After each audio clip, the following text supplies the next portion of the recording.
Yeah. See, it makes sense. Anyway, on to game 2.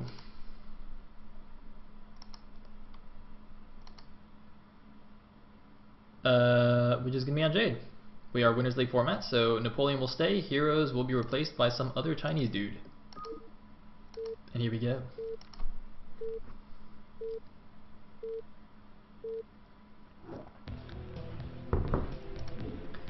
Spawning as the white Zerg in the top right corner, we have Napoleon. And the bottom left, as the red Protoss, we have WK. Isn't his ID the WK? I could have sworn there was a the in front. Maybe there's now another WK, so he can't be the WK. He's just a WK. Maybe he made an alt account or something. Anyway. Alright.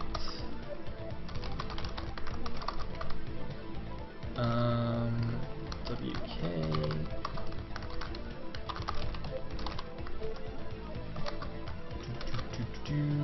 P7? I think it's P7. Yeah, cool. So this time, we are going to have a Forge Fast Expand. No one-based silliness from the Chinese Protoss. And Napoleon gets to play another ZVP here. I believe he is a race picker. He does play TVZ and ZVP and ZVT or something? I don't know. Yeah, I think that's right. So the probe guy's going to go down here to the bottom right, he's not going to see anything. And he's probably going to have to send a second probe here to make the forge and also go scout to the top left. You do need that to be safe on 4-player maps. Meanwhile, it looks like Napoleon just doing the same thing he did last game, scouting towards the middle first, not seeing a probe, and then going down to the bottom right. Looks like second probe will come off and make the forge. Is he going to go out to scout as well? Yes, indeed he will. But if this probe sees the Overlord, which he will not in fact, because he's going to go on the low ground. So that means that's a bit unfortunate. If the probe saw the Overlord, that second probe could just go straight back. But now he has to go all the way to the top left, which is going to be annoying. Looks like they're not even going to see the drone either. Ooh, this drone is actually going through the middle of the map, so he's actually going to check for proxies. And potentially just scout cross map as well. Yeah, that's very interesting, because last game he scouted close positions with his drone, but this time he's scouting cross positions. So both games he's actually getting the first scout off with that drone. Ooh, that's a bit suspicious, Napoleon. A little bit dodgy. Nah. Napoleon's a good guy, I'm sure. Actually, I have no idea. I don't think I've ever really talked to him. He's probably a good guy. He's like from Sweden or Norway or Finland or one of those Nordic countries. I mean, they're like all Vikings and honorable and stuff. Vikings are honorable, right? I'm pretty sure they are. I mean, aside from the raping and pillaging, they're pretty honorable, so Napoleon's probably a good guy.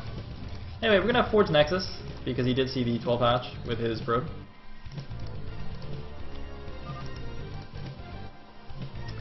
This is a Chinese clan, DeWalt is in it.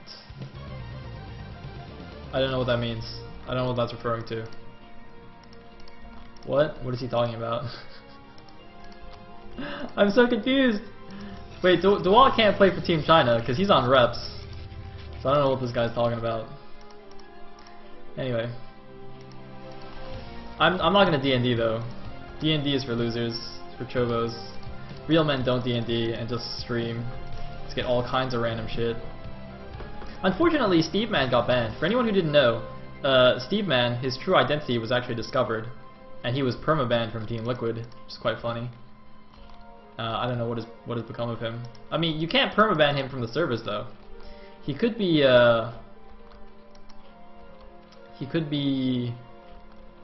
still skulking in one of the corners of the Battle.net servers or something. Okay, apparently the is a clan. So WK is part of the clan. That's a pretty cheesy clan though. So you can have some silly players on it, like if Best joins it, he'll be the best. Nah dude, Best, you're terrible. Best is terrible now, he's not the best. It's alright, I'll join that clan. I'll make my ID 1. I'll be the one. It'll be sick. I'll be like Jet Li. That'll be awesome. Hey, this pro guy is doing a good job staying alive. He's at 3 HP. And I think he saw this lair. So that's pretty much the important thing here. Pretty sure he knows about this third hatchery, judging from what is not in the main and natural, and the timing of the lair. And what is he doing? He's got his Stargate already, but no second gas just yet. Oh, just as I say it, he's taking it there. Okay. Perfect, perfect, perfect. I was a bit confused there. Not seeing that second gas, but there we go. And the probe guide does confirm that there is in fact a third base here at the top left, natural.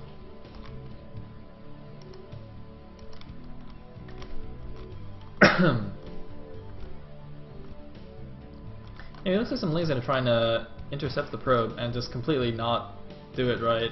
It's just, the one Ling that was actually in position to intercept just kind of like runs around the back of the probe. Oh man, that guy was doing it wrong. We actually have Ling speed and a few more Lings coming out. Uh-oh. No, we can't have a run by at this point, can we?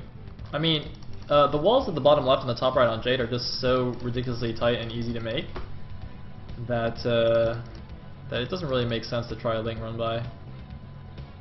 The early Ling speed will help though, to deny any further scouting probes and whatnot. And in the meantime, looks like we have the Spire, the 4th hatch, any 5th hatch? Yep, 5th hatch at the 3rd base. All good stuff from Napoleon. And looks like the first Corsair's out. I'm gonna go find this Overlord here, outside the natural. The Overlord in the main, fleeing as fast as it can. Looks like we are gonna have a Corsair play from WK. We'll probably trap a pro back here behind his minerals to stack the Corsairs. I actually really quite like this building placement. It looks really nice and neat. Look, it's got the Cybernetic core just tucked in behind the minerals. Everything is lined up. It looks quite cool. I don't know. Anyway, so each Corsair is going to get its own Overlord kill. And the second Corsair will indicate to Napoleon that his opponent is quite possibly going for some Corsair play. But he's not afraid at all. He's just going to go take a 4th base really quickly here at the top left. And this is fairly common to see nowadays. This slightly greedy style, where basically now he's just going to be a little bit defensive, going to kind of turtle up behind some good SimCity and just try and defend himself while the Protoss figures out what to do. Because now the onus is on the Protoss to either try and attack and do some damage here, or possibly just get his own fast 3rd. He's going to see this quite quickly, so now you can decide, is he going to try and punish this, or is he just going to go to his 3rd? I think it might be a better idea to just get his 3rd. It is relatively easy to take on this map. You just have to defend this narrow ramp, which is quite easy, and then just have your army kind of sitting here on your wide ramp. The problem is though that on this version of Jade, the value of the minerals and gas at the 3rd base is reduced. Actually, no, it might just be the gas. In fact, I'm actually not sure. Actually, let's see. Yeah, it is just the gas. Okay, so it's a reduced gas at the 3rd. So you still have the full amount of minerals, but I think it's only got like half the gas value of a normal base or something like that. So in the long run, taking that 3rd base for the Protoss, that close 3rd, isn't going to be quite as nice as the Zerg taking his fast 4.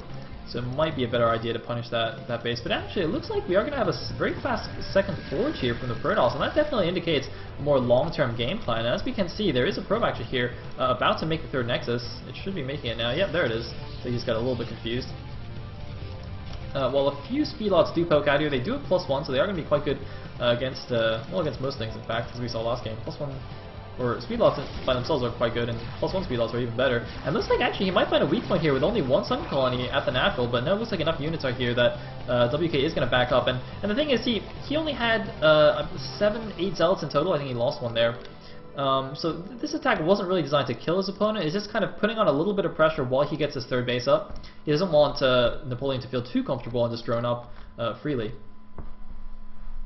So just poking around a bit, being like, hey, you know, you still got to make some Sunkens, you still got to make some units. You know, I'm not going to just kill you for being greedy, but I'm going to make you sweat a little bit. However, the 4th base is finished now, as you can see.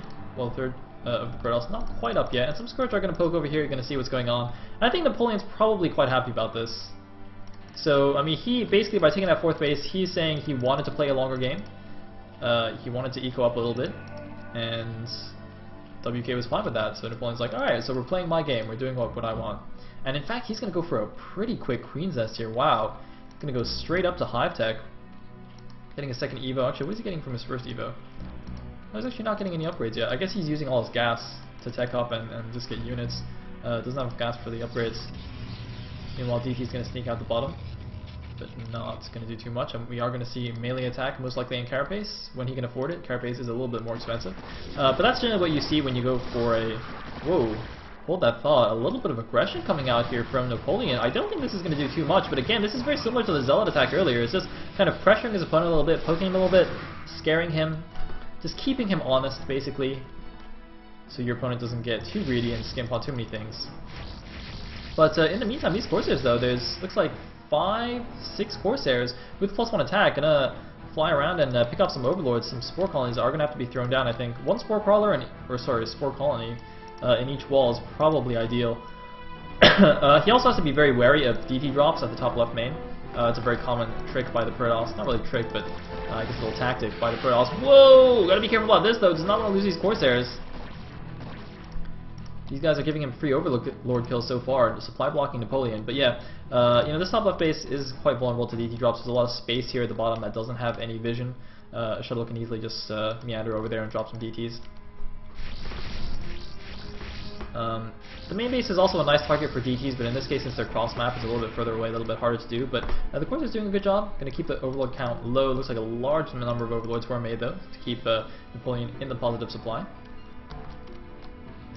And I had a point earlier. Oh yes, the upgrades. Actually, I'm a little surprised he's not started Carapace yet. I think he might have just forgotten, but that's generally... Oh, no, there we go. That's generally what you see when the Zerg is going for a more hive tech focus, is you focus on the melee and Carapace and you just kind of skip over the attack upgrades. He did actually get +1, but now he's probably just going to only get melee and Carapace, so that once he goes to the late game, and not really going to be making too many Hydras.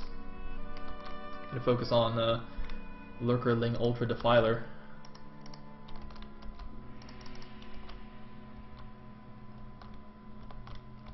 And it looks like, are we actually going to see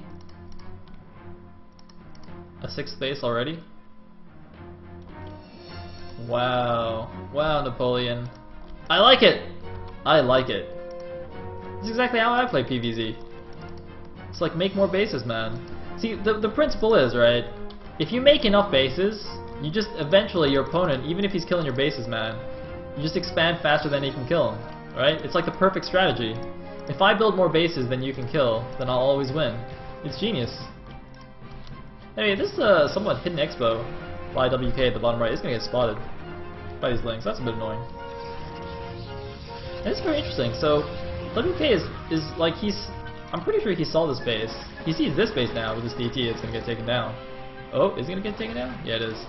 I thought he saw this base as well. Maybe he didn't actually. I can't toggle vision. That's a bit annoying. But either way, his army's going to poke up here. There's a few lurkers, but not that many. I mean, this force can easily bust this. And looks like he is going to go for it. So, looks like Napoleon might have gotten a little bit too greedy here. This position is nowhere near well defended enough. And that's possibly going to mean a cancel on the 9 o'clock. How much stuff is left here? It looks like there's no lurkers here, though, so that's actually quite dangerous. So this army actually, there's enough stuff here to actually break this position. I'm not sure if WK realizes this, and where's the rest of the Zerg army? Oh man, that's a lot of units coming in the back though. That is a ton of lurkers. Might be a good idea for WK to pull back and try to engage at the top of the ramp, but no, it's too late. The lurkers are coming in here. They're going to burrow a little bit farther back. Looks like a nice storm on those lurkers. Going to catch some incoming links. He stormed his own observer though. He gets all the lurkers at the front, but oh wow, WK's army getting demolished. No chance here for the Protoss. And I think that was actually a bit of a misstep. You see, the issue is, WK's game plan here doesn't lend itself towards doing an attack like this. He basically moved out when he was at like not even 150 supply, right? So he took a faster 3 bases, and then he went for a pretty quick hidden 4th, and look at this, he's making a bunch of cannons. So I mean, he's got a good number of gateways, but his army was really not that big. I mean, he was playing a much more defensive game here, kind of matching what the Zerg was doing. So I think that attack there was kind of dubious. Because his whole game plan so far has been a little bit more defensive-minded, a little bit more expansion-minded. So I'm not sure why he would go for an attack like that. I mean, pressuring is all well and good, but once he went up the ramp here and started attacking the wall, he basically committed himself to an attack and gave the Zerg enough time to just move everything behind and cut off the retreat. So I think that was perhaps just overcommitting there with the attack. Anyway, these units are probably just going to take down the Nexus here easily, even though there's a DT there. Oh, an Overlord even comes in as well. Which the Protoss army isn't come in here, but I think if he targets down the Nexus, he should get it. Yeah, he has right-clicked that Nexus, I think. So that's definitely going to go down. That's going to be quite annoying for WK. So WK back to his original 3 bases. See, he's actually still got a decent number of minerals here. surprisingly, his probe count is not very good. And that's quite problematic because Napoleon's already taken his half of the map. He's got his 6 bases, he's got all his tech up, his Defilement Mount is finished here. It's like a few idle drones. It's not ideal, but doesn't really matter. No other tech though. Oh no, there we go. There's the Ultra's Cavern getting armor, I was going to say. Would expect to see that. In the meantime, just going to buy some time flooding in these cracklings. Of course, these are basically throwaway units. Just run around, pick off what you can. Make the Protoss waste some storms, maybe try and pick off a few High Templar. Picking off the High Templar is ideal, of course, because once your Ultralisks come out, the only real threat at this point is the Archons. It's very unlikely that the Protoss, you know, being stuck on his 3 bases so far, has enough economy to really go for Reavers as well. So basically, for the time being, WK only has Archons to deal with the Ultralisks. So if you can pick off random High Templar with those Zerglings, that's it's absolutely fantastic for the Zerg. Looks like WK is just keeping all of his High Templar as High Templar though. He's got a little bit of gas banked. He should realize that, you know, with the Zerg on high tech, Ultras will be coming soon. He's got a decent Dragoon count. I mean, Dragoons are good against Ultralisks when there's no Dark Swarm, but Final Mount's done, so there will be Dark Swarm if Napoleon is half decent, which he definitely is. Meanwhile, turtling up at this 9 o'clock base as well. Just making sure he holds these. He knows he's in a good position. He's got a Hydra here checking out this bottom right natural. The bottom right main has been re-established. Where's the probe transfer? Let's say a couple of probes transferring over. Not that many, unless there's like a million stacked in there. Look at that. Look, see, he doesn't actually have very many probes. Man, WK does not like probes here. He's got a decent amount at his third at least. Alright, so that's good. Oh, looks like a few units coming in here. There's a Dark Swarm. Gonna try and be efficient. Storm should take care of it, unless he kills all his own observers. Nope. Why is he engaging under the Swarm? Back up, back up. Back, back, back. Man, he's actually staying on pure Green Templar. Now this army composition is very strong in the mid game, but once you're in the late game, this is not going to work anymore. Because the thing is, like, you get even so here's what's going to happen. So right now he's okay, right? He's fighting against these Lings, even though there's Dark Swarm. If you get some well-placed storms, he takes care of all the Lings, and then he's like, oh, look at me, I'm pretty cool, I have good storms. But then a bunch of Ultralisks are going to come out. I mean, the storms are going to be okay. They're not gonna kill Ultralisks. And he's got no Archons, and the Dragoons are going to be nullified by the Dark Swarm. I mean, he actually just has no... He doesn't have any melee units. He's got no Archons. Oh, Plague! Plague-oo! Yeah! Plague-oo! 1, 2, 3, 4... What is that? How many? 8, 9? 9 Dragoons? Oh, sick. That was sick. And that's another problem, is that this army is so vulnerable to Plague. I mean, if you have a lot of Archons, obviously you don't care about Plague. You don't care about anything, really. If you have a lot of Archons, it's just like, lol, my army is better than the Zergs. But at this moment, look at Napoleon being super efficient, just still only using these Lings and Defilers to try and get maximally efficient engagements until he just suddenly comes out with a million Ultralisks. I mean, right now, the thing is, like, if I was WK, I would actually be sensing this. I'd be like, this is like the calm before the storm, right? Like the Protoss, he's like, oh, you know, he's kind of holding his own. He's taking these small engagements in the middle of the map, but you know, in a few minutes, there's just going to be 15 Ultralisks on the field, and the Protoss is just going to be crying. This is basically always what happens. Oh man, these guys gotta not clump up that much. When you're in the super late game, you don't really want to clump up your army like this. If you're like doing something else, you should spread out your control groups. So at the most, a Plague will hit like a control group of units. But if you bunch everything up like that, I mean, obviously it's better so you don't get surrounded. Like you give the minimum surface areas to Ultra Lane, but I don't know. I think it's better to spread out your units. Anyway, it looks like it's going to be a fighting retreat here with some storms on the retreat path. He's got a couple of DTs, but there are overlords here to detect those. Doing some okay-ish storms, not the best storms, and more importantly, he doesn't really have the right units. I mean, he's doing a good job damaging the Ultralisks, but it's not quite enough here, as you can see. The army composition just not going to be able to do it. He's just ran all the way back here. It looks like he has stalled the Zerg advance for now, but there's just so many units coming in from everywhere that this is basically going to be done.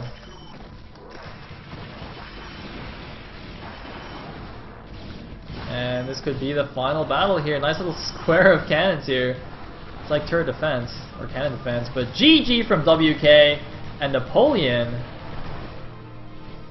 with a super macro style, has taken out a second Chinese Protoss here. Slaying nerds like a boss, so he will go up 2-0 here. It is a best of 7. First to 4 wins will take it, and of course Napoleon does stay on. to face the next challenger from Team China. Could very well be another Protoss, in fact, since they seem to be so Protoss heavy on their team. But if anyone thinks that the 7 replays is a spoiler, it's actually, I have the handy dandy anti-spoiler replays from our referee, Dane.